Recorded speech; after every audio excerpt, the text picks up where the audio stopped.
Assalamualaikum warahmatullahi wabarakatuh. Tabe, perkenalkan nama saya Rajman, guru kelas di SDN 8 Sinduya Tobata, Kecamatan Sinduya Tobata, Kabupaten Donggala, Provinsi Sulawesi Tengah. Kali ini saya akan mencoba memaparkan materi mengenai mengapa kurikulum itu harus berubah. Tapi sebelum lebih jauh, kita harus paham dulu apa sih sebenarnya kurikulum. Nah, kurikulum itu sendiri sebenarnya merupakan perangkat rencana dan pengaturan mengenai tujuan, isi, dan bahan pelajaran, serta bahan yang digunakan sebagai pedoman penyelenggaraan kegiatan pembelajaran untuk mencapai tujuan pendidikan tertentu. Yang di dalamnya memang memuat latar belakang visi, misi tujuan, serta struktur kurikulum dari sekolah. Nah, lantas apa sebenarnya peran dan fungsi kurikulum itu sendiri? Ada 4. Yang pertama adalah tentu dia memandu desain pembelajaran itu sendiri. Bagaimana kurikulum itu sebenarnya mampu merancang program pembelajaran yang efektif. Nah, jadi dia membantu mendesain program pembelajaran yang efektif.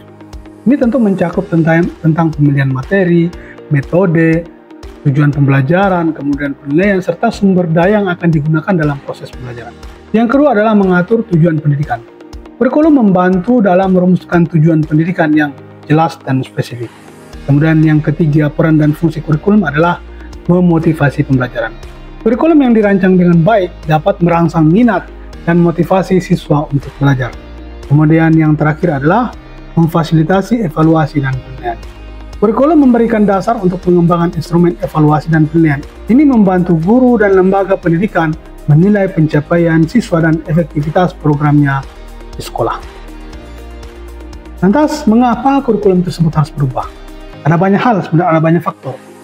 Yang pertama tentu adanya perkembangan zaman. Di perkembangan zaman ini sangat berpengaruh apakah perlu kajian bahwa kurikulum tersebut berubah atau tidak. Yang dalam hal ini bisa saja pengetahuan dan teknologi itu memang terus berkembang dari masa ke masa sehingga memang kurikulum harus bisa beradaptasi. Kemudian yang kedua adalah adanya perubahan sosial dan ekonomi. Yang tadinya masyarakat itu mungkin lebih sukanya tinggal di hutan, sekarang lebih suka tinggal di kampung-kampung atau justru mungkin lebih banyak yang ingin tinggal di kota sehingga memang perlu adanya suatu perubahan di dalam kurikulum untuk menghadapi hal-hal yang seperti ini.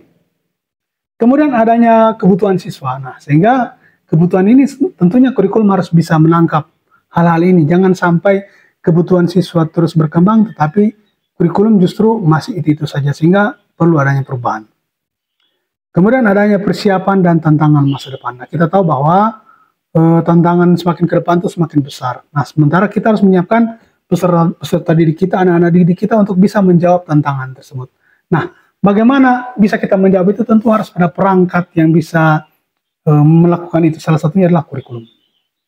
Kemudian dalam kelanjutannya bisa jadi juga yang menyebabkan kenapa kurikulum berubah adalah standar pendidikan. Ya, mungkin hal ini yang menyebabkan pemangku kebijakan bisa membuat adanya perubahan kurikulum. Kemudian berikutnya, apakah kurikulum itu bisa berubah? Ya, tentu bisa sesuai dengan penjelasan-penjelasan tadi, karena memang kurikulum sebenarnya kan bersifat dinamis dan terus dikembangkan atau diadaptasi dengan konteks dan kebutuhan peserta didik dan kompetensi mereka dan melihat perkembangan zaman itu sendiri.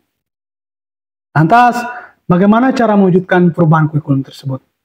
Nah, dalam perjalanan ini tentu bukan hal yang mudah dan bukan juga merupakan yang hal instan. Ini karena memang terjadi pro dan kontra. Sehingga peran pemerintah, peran pembuat kebijakan, kemudian masyarakat, guru, praktisi pendidikan itu semuanya berperan aktif untuk bagaimana mewujudkan perubahan kurikulum tersebut. Sehingga memang ketika kedepannya terjadi perubahan, itu kemudian pro dan kontra semakin kecil dan semakin banyak orang-orang yang setuju dengan perubahan kurikulum tersebut. Saya kira mungkin itu alasan beberapa penyampaian yang sangat penting menurut saya yang menurut kita bisa menjadi dasar mengapa kurikulum tersebut bisa berubah. Bagaimana komentar kalian? Silakan berikan tanggapan setelah akhir video ini. Wassalamualaikum warahmatullahi wabarakatuh.